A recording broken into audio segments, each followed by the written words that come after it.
जगन्नाथ जोहार आम मैंने समस्ते समय को नहीं कि बंची था आ बेले समय बेला खराब हेले भयभीत हो जाओ। वर्तमान अतीत आ भविष्य ये तीन भाग में समय होता है। आम समय को कौन करूँ आम मन बेले बेले समय को नहीं कि अतीत कथा चिंता करूँ आ बेले बेले भविष्य कल्पना मजी जाऊँ किंतु समयटा कौन आम केबे जानी पारुना।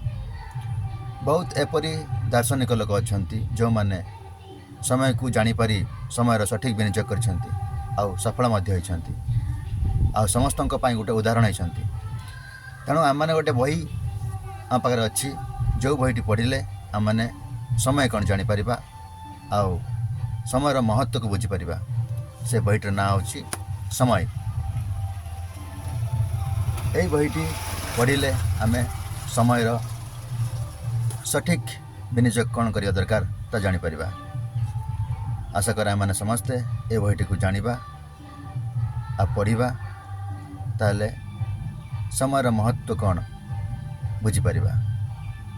जय जगन्नाथ जोहार।